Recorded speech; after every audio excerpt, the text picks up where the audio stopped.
Hey everybody, welcome into Rock Painting 101, where we give you fun, new rock painting ideas that anybody can create. I hope you enjoyed the tutorial. If you do, give it a thumbs up and don't forget to subscribe. Let's get painting. This is a really super kind of simple heart, but I really like the simplicity of it, and we will be kind of learning or working a specific skill that you can use towards a lot of other things as well. So if you are joining in now live, thanks for joining in. I've been battling a cold, so I apologize if I sound, I'm still kind of recovering from that, so I'm a little froggy in the throat, but get myself adjusted here. So as you can see, I've kind of pre-prepped my rock right here that we're going to be doing today. You can see I've got a white kind of heart shape that I did first, and I've got a layer of red paint for a heart here as well on top of it. And you can see quite a few of my finished stones here behind what we're going to do. So it's just this pretty red heart with a kind of a fade into black. It gives it this kind of fuzz edge, I guess. I don't know. They're just kind of fun. I was playing around, and you guys, I've been making a bunch of them. So it works on all different styles of rocks. So bumpier rocks, it works. This one's super flat. It worked fine. I did a big one as well. Now, I don't think I made the heart big enough on that one. I wish I would have done that one a little bit larger. Even another one right here. So I have been having fun with these, and so I thought, you know what? It's something simple, and it's easy to recreate. I just have a white acrylic heart underneath with red acrylic. The colors I'm using today, they have true red and black. That's it. As far as brushes, you'll want a square edged brush. Let's see if you can see that, so that you can do this blending and have a nice edge along the side. So something small like this. This one is a size 4 flat. And then I also have a larger brush I'll be using later, and we'll get to that soon. I see a couple of questions popping up. Towards the end of the video, I can answer some questions. Sometimes I don't see them fast enough when I'm painting, but I always come back through and read comments. So if you ask a question while I'm live and I don't get to it, I will come back through and answer it in the comment section. So feel free to ask them, even if you don't see me answering them while I'm live. So let's get started. So I'm going to see if you can see my little palette back here. I'm going to do a nice little dollop of red and just the tiniest little dot of black. Don't need much for this part. Okay. Now what I'm going to do first is I'm just going to go ahead and do one wet base coat on here with my bigger brush, just so that everything's kind of wet again. I got this one little dot of black. You can see I was splattering paint, doing something earlier, playing around with the process, and I hit my rock. It's okay if you go over the edges here, because we're going to crisp everything up at the end with that black. So we're just getting some down here so that we have a little bit of a workable surface.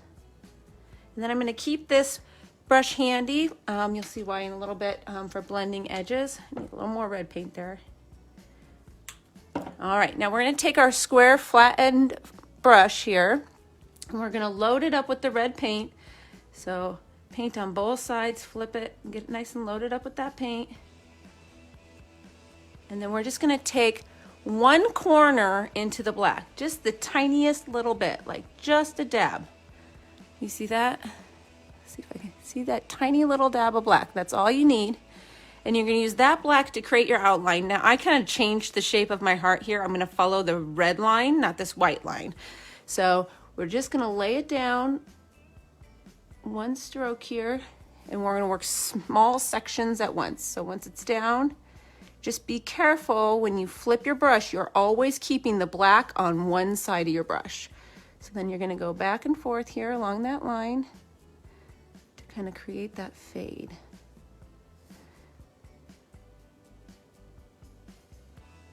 Just like that, okay? And we're just going to work our way around the the heart. So now when you go to dunk excuse me, my vocabulary's not working today. When you go to dunk your brush back in your red, make sure you do not get that black into there. So we're just gonna hold it on a side angle and dip that whole right-hand side. You can kind of wiggle it on there, back and forth a little bit into that red, and then one little tiny dot. It does not take much of the black. The black really spreads, okay? So, and then we're just gonna work another little section here. Lay the line down one direction, back the other way. That one didn't really get. You can always go back for more black paint, though, guys. That's what I always say. It's easier to make things darker than to make things lighter again. So once you got that on there you go. So when you're first laying it down, you're using just the tip of your brush, and then when you start blending, see here at the side, I'm using more the surface of my brush. See that? And then you really can kind of get those colors to blend. Okay? And you can just blend right back through what you did before. Just like that. So we're just going to work our way around our heart. So again, side. Just a little dot. Now, when you get to this part here, I usually do a line kind of up and down, and then you're going to pull, because you don't want to accidentally pull your red up through that black. So that you're going to kind of place that line, and then you're going to turn your brush. When you're blending, you can kind of blend those two sections together. If you do at any point in time end up getting that black into the rest of your bristles, rinse it off and start over. Reload your brush or grab a different brush, because once that black gets over in the other edge of your brush, your red won't be red anymore, and you won't be blending back to the same color as the center of your heart. Now you can obviously do this in a lot of different colors. I just really like the contrast that this one creates.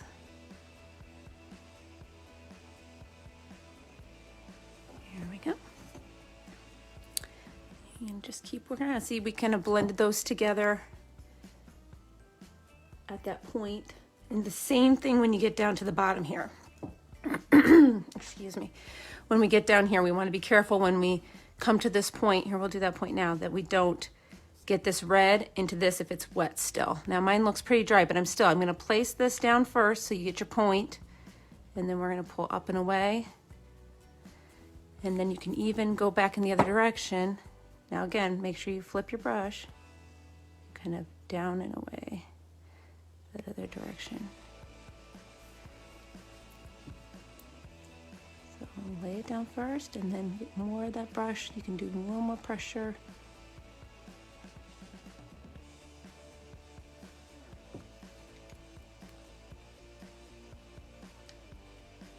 And I told you guys this is super simple, but it's a good way to kind of practice this technique. You could use it for all sorts of different things.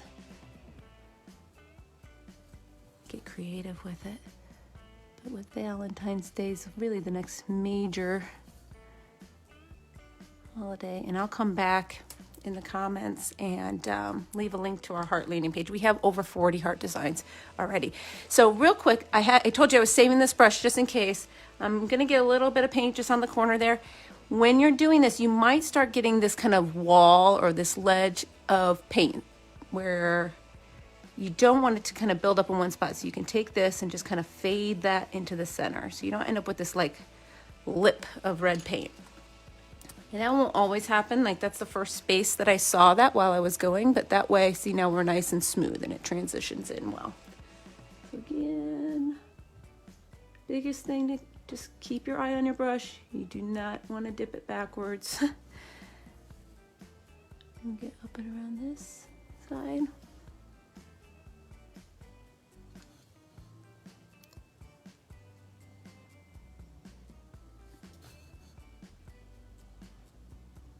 Now, if you've got a little bit of bumpier sections on the rock, like this rock is pretty smooth, but you can dab kind of in a downward motion like this to get into like a little indent to kind of get it blended in that area as well.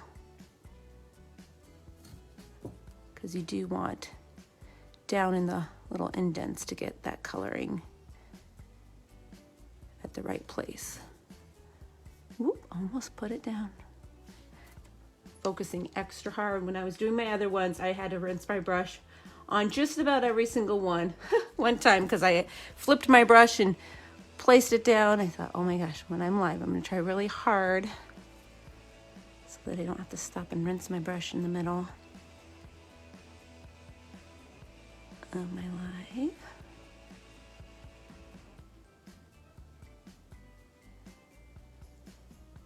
There you go. And I mean, doing something like this is really good for working on your kind of brush control, applying that pressure, because we're going really super light at one point in time, and then we're coming back and really kind of giving a little bit more pressure when we're blending. So there's lots of little painting, you know, techniques, I guess you could say, that we're using on this one stone. And like I said earlier, if you're joining, if anybody's asking questions, I'm not seeing them right now. So I'm painting. I will come back and I'll answer them all.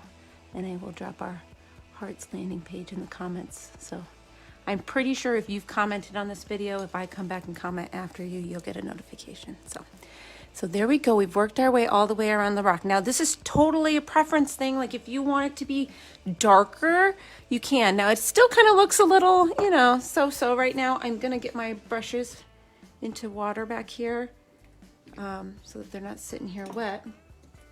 But we are going to finish this up with black paint. Now I had my black paint brush just wrapped in a wet paper towel back here so that I didn't have to wash it again. So this black really makes it pop.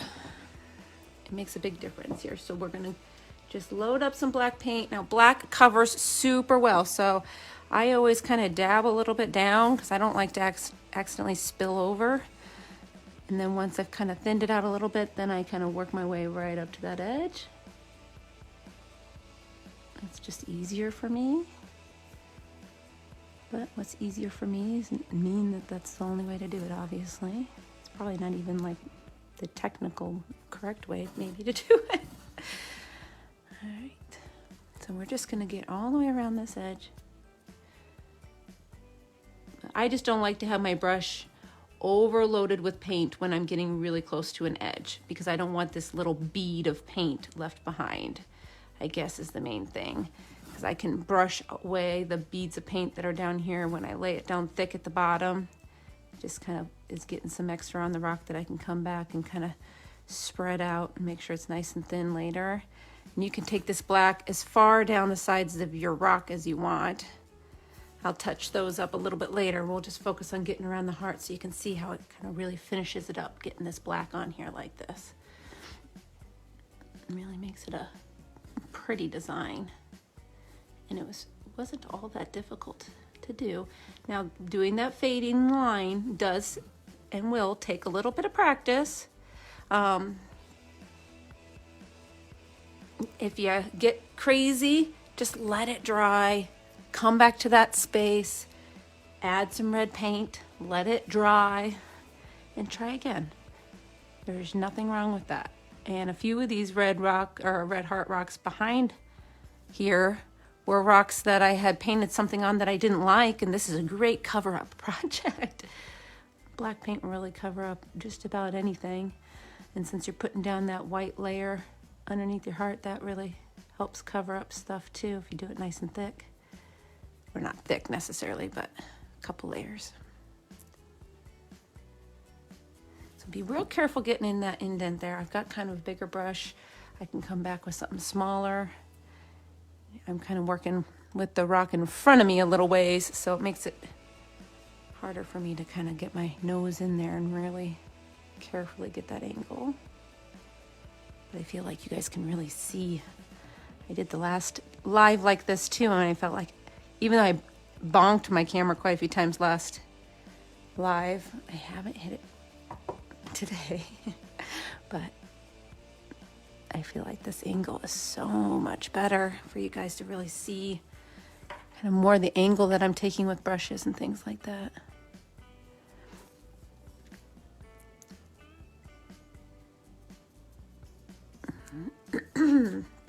Pardon me.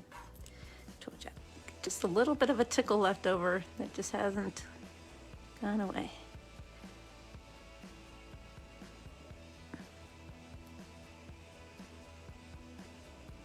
When you're getting really in there, just take your time. If you're feeling shaky, come back later. Too much coffee in the morning, don't paint rocks after, you know, a whole pot of coffee. If you're doing fine lines, go straight for the pour painting. There's this tiny little spot in here. All right. Now when these dry, the black paint turns kind of more flat looking, but when you seal these, if you use a sealer that has kind of a gloss to it, you'll really get a fun finish on them. You'll get that kind of shiny, almost how the paint looks when it's wet finish to them. So depending on where you live is whether or not you probably can use like a spray-on. I enjoy a spray-on sealer because I like to seal loads of rocks at the same time. I kind of wait till I've got a good flat handful of them because I feel like if you're pulling out the spray sealer, you might as well do a handful. Depending on where you live though, I mean, where I'm at, it's really cold right now. So even in my garage, it's a little too cold, I think, to be doing sealers. I think on most of them, it has to be, you'll have to read the back, don't quote me on this, but at least, I want to say it's either 50 or 60 degrees for you to be using it. So, I mean, you have to have ventilation too. So even if you're in your garage, you got to be able to crack a door. So, so yeah, I use the spray-ons for a lot of these. So I'll just wait till I get a nice day and get them all done at once. So we are done. If you wanted to add a word to this on the heart, you could. For this kind of design, I really like the simplicity of how it looks just as it is. So I will probably write, if I'm going to write something on these, on the back side when I hashtag it, I'll probably write like, you know, you are loved, something along those lines. So I was talking about word rocks the other day. We put up a post about word rocks. Just make sure that it's something kind of universal that anybody can kind of, if you're putting them out and about. So that's it. Let's see. I'll pull them all in here so we can get a big, huge bunch of love. I like my paper turned out really cool back here too. It'll be a nice backdrop for all these stones. I really wish I would have done the heart on this one bigger. Let's see. I'll go for a slightly, hopefully not too bumpy of a ride to get you up over the top here. Really bumpy. My bad. I'm sorry. But there we go. They're here. So I hope you guys enjoyed this tutorial, and thank you to anybody that shared this. If you haven't yet, you can share these into your rock painting groups, get people inspired, get people ready to paint rocks for this Valentine season. And to me, heart rocks are like something you can just do them all year round. It's a perfect kindness rock, especially if you don't like to do letters and things like that. So thanks again, everybody joining in live and catching the replay. We'll be back soon here on Rock Painting 101. So make sure you're following the page and turn on the notifications for when I go live if you really like catching these when they're live.